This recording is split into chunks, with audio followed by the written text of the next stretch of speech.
Good morning out baby. So ngayong araw inuna ko muna yung pagliligo ko para fresh ako mamaya kapag may nagawa ako. Kasi dito sa amin pag araw sobrang init-init talaga. Kahit kaliligo pa lang maya-maya pa ang sobrang init na naman at lagkit-lagkit. Katapos ko nga naligo, nasain muna ako ng kanin. Pagdating ni Papa galing sa trabaho sa tubuhan, kakain na lang siya. Okay nga pala yung ginagamit namin guys na panggatong araw-araw sa pagluluto. Pero ngayon, uling naman yung ginamit ko kasi wala kaming kahoy. Panay ulan kasi dito guys. Kaya hindi kami nakapagsibak ng kahoy. Kaya bumili na lang kami ng uling sa Tiangge para pang reserba. Hirap nga ako guys magpasiklab ng apoy dahil hindi ako masyadong marunong magpasiklab kaya naghanap siya ng iba. Pero ngayon, natututo na ako magpasiklab para sa susunod ko na relasyon, hindi na siya maghanap ng iba kasi marunong na ako magpasiklab ng apoy. Para hot na naman ako. Habang hindi pa naluluto yung sinain ko guys, samahan niyo muna akong kumuha ng talbos ng alugbate. Hindi ko alam kung ang tawag sa Tagalog ng alugbate, pero dito kasi sa amin sa Iloilo, alugbate ang tawag sa ganyang gulay. Ako nga pala ang nagtanim niyan at si Papa. Pero tinanim lang namin yan para pang luto-luto ng gulay, para pang ulam namin. Marami na nga ditong mga damo sa taniman namin ng gulay. Pero dahil sa sobrang busy, hindi na namin nalinisan. Dahil ako nga naman, busy ako sa pag-aalaga ng aking anak na sobrang bait. Ang hirap maging isang ina, lalong-lalo na ang hirap ng buhay ngayon. Madaming problema na darating. Mapapagod ka, lalong-lalo na kapag bagong panganak ka. May mga may experience ka postpartum depression, anxiety, hanggang sa kapag hindi mo kinaya, mababaliw. Pero pag kinaya mo naman, magagaling ka. Tamang guidance lang at saka good vibes lang araw-araw para hindi lumala. Kaya sa mga kabataan ngayon, wag mo na kayong magmadali, ang hirap ng buhay kapag ina ka na. So, tapos na nga akong kumuha ng talbos ng alugbate, kaya kukunin ko na yung mga daon niya sa tangkay para maluto ko na maya-maya.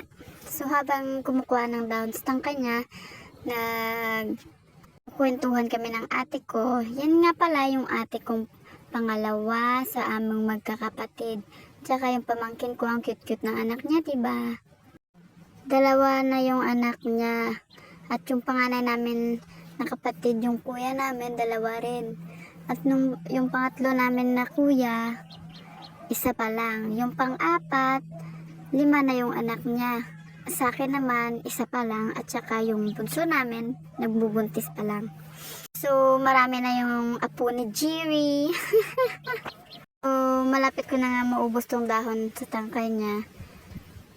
So, habang pinapakita ko yung pagtatapos ng pagkukuha ko ng dahon ng alugbate sa tangkay niya, lumapit naman yung anak ko. Sabi niya, "Hi, hello, out babies, welcome to my vlog."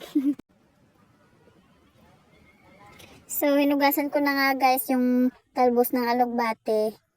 Hugasan natin siya ng mabuti para hindi masama yung mga putik-putik na kumapit sa kanyang dahon. Para hindi natin ito makain.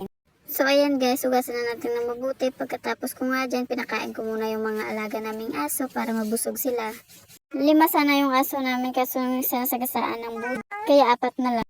Naglagay na naman ako ng panibagong uling guys para sa paggigisa ko. At habang nga hindi pa mainit yung kawali, tad muna ako ng sangkap. So mainit na guys ang kawali, ilagay na natin yung mantika, painitin na natin ito bago ilagay yung mga sangkap. Gisa-gisahin lang natin hanggang siya ay maging brownish na. Hintayin na natin maging brownish bago ilagay yung alugbate. So gisa-gisa lang guys hanggang mapagod ka na sa kalokohan niya. Mag-give up ka na, ano pang hinihintay mo? Napapagod ka na, diba? Eh, bakit nagsistay ka pa? Ano ka, robot? Ay, charis lang. So, naging brownish na yung ating sangkya. Nilagay ko na yung talbos ng alugbate. Gisa-gisahin lang natin siya hanggang siya ay medyo malambot na. So, gisa-gisa lang guys. Sa panahon ng kahirapan, dapat meron tayong diskarte, marunong tayo magtiis, magtiyaga. Dahil kapag hindi tayo nagtiyaga, wala tayong nilaga, wala tayong makakain. So, dapat talaga sa panahon yan, meron tayong diskarte para mabuhay tayo sa mundong ito. At huwag tayong umasa sa iba. Dapat marunong tayong tumayo sa sarili nating paa. So, nilagyan ko nga yan ng tubig, tapos hintayin lang natin kumulo at takpan natin muna.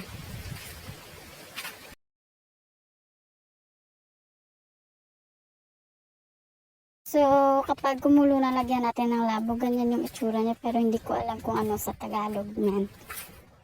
Pero dito sa amin, labog ang tawag niyan sa Hiligaynon.